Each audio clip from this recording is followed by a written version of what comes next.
Turkey's weapons, Al-Shabaab's war chest, a crisis of credibility in Somalia. A propaganda coup for militants, a public relations disaster for foreign backers. Al-Shabaab's latest video release has sent shockwaves through Somalia and beyond. Turkish-supplied weapons, Somali arms trucks, and even UN-marked aid supplies are now on full display, not in government hands, but in the clutches of insurgents. This chilling footage underscores a brutal reality. External military aid, once seen as pathway to stability, is now fueling chaos. Hello, I am Samia Mohammed, and this is Analytica Today.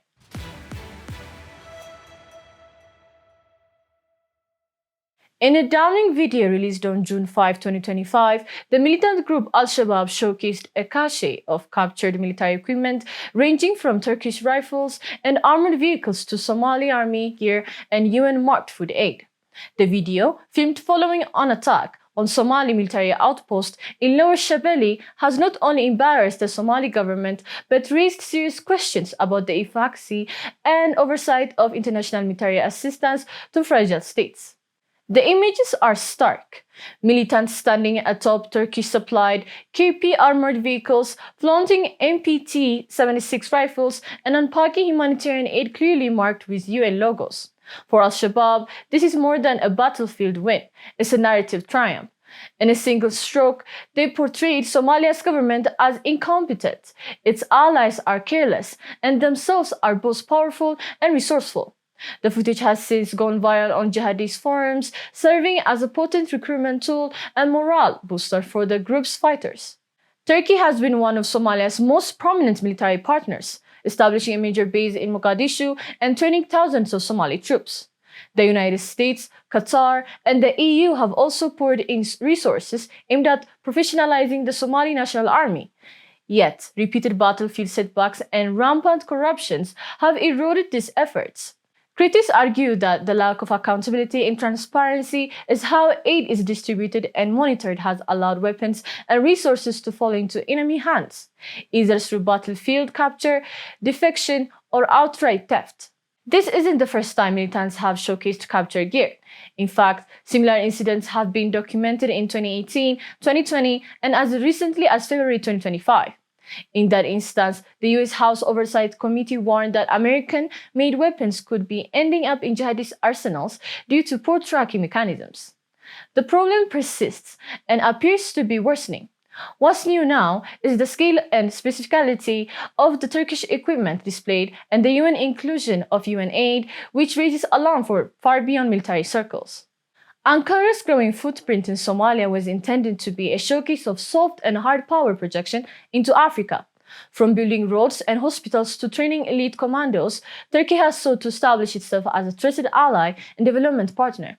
However, the video has sparked outrage on Turkish social media and prompted calls within the Turkish parliament for a review of military aid protocols. For President Erdogan's government, this episode undermines its narrative of discipline, impactful foreign engagement, and raises uncomfortable questions about control and consequences. The Somali government's response has been muted, limited to vague reassurances and promises of an investigation. But on the ground, the reality is clear. Many Somali military units are overstretched, underpaid, and sometimes infiltrated. The lack of a unified command structure combined with interclan rivalries and power struggles among federal and regional forces create fertile ground for security lapses. International donors have long acknowledged these issues, yet the current debacle illustrates how little has changed despite billions in support. Perhaps most troubling is the presence of UN-marked aid in Al-Shabaab's haul. While the United Nations often operates in high-risk zones, the appearance of their supplies in militant hands complicates ongoing humanitarian operations. Aid workers now face heightened suspicion and security risks, while donor countries may grow hesitant to continue funding programs that appear to be vulnerable to exploitation. The UN has not yet issued a formal statement, but internal sources suggest a rapid review is underway to reassess logistics protocols and field operations. The Horn of Africa is already a power keg of interlinked crises, from Ethiopia's Red Sea ambitions and Sudan's ongoing conflict to Eritrea's opaque maneuvers.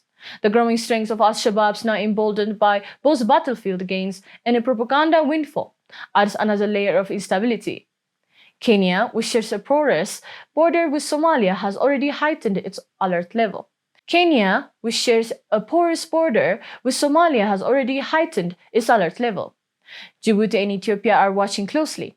If left unchecked, the group's resurgence could spill across borders, undermining regional cooperation and development.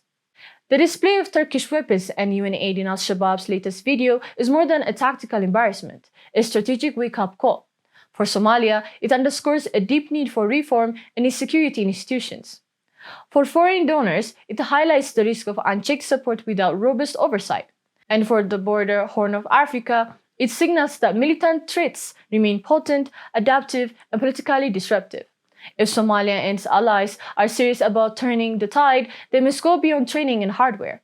Real progress demands transparency, institutional integrity, and unified security doctrine capable of withstanding both internal and external threats. This is Analytica Today. I am Samia Mohammed. Thank you for listening. Stay informed, stay engaged.